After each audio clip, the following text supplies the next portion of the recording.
Sizzling tofu alamak yung request, sizzling tofu alamak yung gagawin natin. Hi, ako si Kuya Renan, tambay ako pero marami yung pangarap. Pangarap ko yung mama na walang ginagawa at kung paano gagawin yun, ako hindi ko pa rin po alam. Medyo may katagalan na nga yung request natin ng sizzling tofu, kung tawagin is tokwa sisig. Alam niyo naman ako mga lodi, wala namang problema sa akin yung mga request na yan, basta available ba yung mga kailangan kong gamitin. Aso yun nga, yung problema ko ngayon is wala akong tokwa at wala akong mabibila ng tokwa. And yung katotohanan, medyo nawalan ako ng tiwala na bumili ng tokwa sa labas dahil nga sa experience ko na nasa Maynila pa ako na madalas na nabibili kong tokwa is parang iba na yung lasa o lasang panis na hindi ko lang talaga alam kung ganun ba talaga yun. Pero sabi nga nila, kung madami kang reklamo, ba't di mo gawin mag-isa? At syempre dahil mahilig din talaga ako sa tokwa is wala. Pinag-aralan ko talaga kung paano gumawa ng sarili kong tokwa. Although baka sabihin ng iba, nako papahirapan mo rin yung sarili mo Kuya Renan. Pwede ka naman kasi maghanap na lang o kaya bumili na lang. Hindi ko rin alam guys kung ano trip ko minsan sa buhay eh. Minsan kasi masyado akong curious kung paano ginagawa yung mga bagay-bagay. Para sa akin, isang malaking edge kung marunong kang gumawa ng isang bagay na paborito mong kainin. Siguro wala namang masama, di ba? Mas okay nga yung marunong ka kahit papano eh. Medyo maproseso nga lang yung paggawa nito pero wala namang problema, okay lang sa akin. Mahirap man gawin, ang importante, alam kong fresh na fresh tapos malinis talaga yung kakainin kong tokwa. And just like that mga lodi, konting tiyaga-tiyaga lang, meron na akong tokwa na pwede kong magamit sa aking sizzling tofu. So unang proseso mga lodi, piprito natin yung ating hiniwa-hiwang tokwa. Yan, ipa-fry mo lang siya hanggang mag-golden brown mga lodi.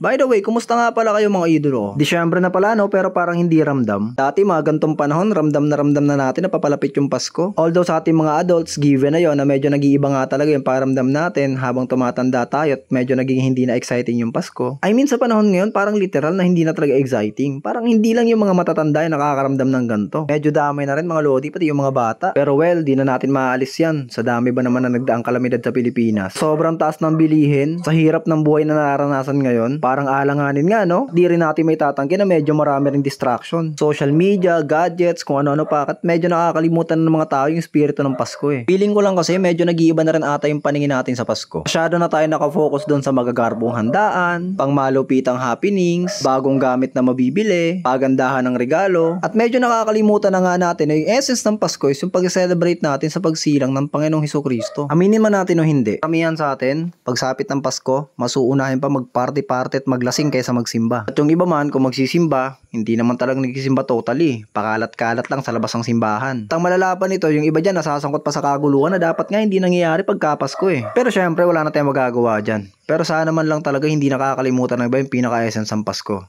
Yun ang celebration ng pagsilang ni Jesus Christ. Hindi naman ako sobrang reliyosong tao, pero hindi mo naman kailangan maging reliyoso para malaman kung ano ba tayong essence ng Pasko eh. Yun lang naman, sana wag makalimutan ng karamihan kung bakit nga ba talaga nag-celebrate ng Christmas. Pero siya, ang daldal mo na naman Kuya Renan, kumusta na nga pala yung ginagawa mong sizzling tofu? Eto na nga, tapos na ako magprito ng tokwa, tapos na rin ako mag-chop ng aromatics. Ito, ginagawa na natin yung sauce o kaya dressing ng ating sizzling tofu. So para sa sauce, naghalo lang ako ng mayonnaise, oyster sauce, nor liquid seasoning, tapos konting tubig mga lodi. After natin mahalo, set aside natin yan. Tapos magigisa tayo ng sibuyas, pati na rin yung ating prinitong tokwa. Ilalahok na rin natin yung ating siling haba, tapos siling labuyo na chinap para medyo may konting kagat sa labi. Gina rin natin ng konting paminta. Tapos syempre konting asin mga idolo ko. Halu-haluin nyo lang, tapos pag all goods na, lagyan na natin yung ating sauce. Pero advice ng mga lodi, wag nyong gagayahin tong ginaya ko. Mas okay ko ilalagay mo yung sauce pag malamig na yung niluluto mo. Kasi ayun na nga, nakalimutan ko, mainit nga pala yung kawali ko.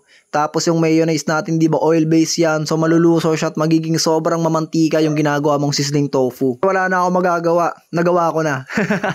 Siyempre parang daman-daman natin ang sizzling tofu nga, nagtunaw na ako ng butter sa ating sizzling plate na pinainit na rin. Tapos syempre lalagyan na natin yung ating sizzling tofu mixture mga lodi, kita nyo naman yan. Wow. Tayo na nga, kita nyo halos matunaw nga yung mayonnaise natin, pero buti na lang may tira pa akong sauce, so nilagay ko pa siya sa ibabaw mga lodi. Tapos syempre imimix-mix natin yan, pero bago natin gawin yan, lalagyan natin ng kalamansi para naman sa konting acidity. Tapos yung ibang durog na tokwa, prinito ko rin, tapos ginawa ko pang toppings para medyo crunchy naman bawat kagat. And ayan na nga siya mga lodi, sizzling tofu by Kuya Renan. Literal na cooking from scratch mga lodi. Solid na pang ulam, solid din na pang pulutan. Kung nag-enjoy ka sa videong to, comment naman kung nasan kang location. Sabi kasi ng iba, wala raw mararating, pero alam ko yung mga videos ko kung saan nakakarating. And hanggang dito na lang ulit. This is Kuya Renan. Maraming salamat sa panonood at maraming salamat sa lahat ng suporta. See you guys on the next one.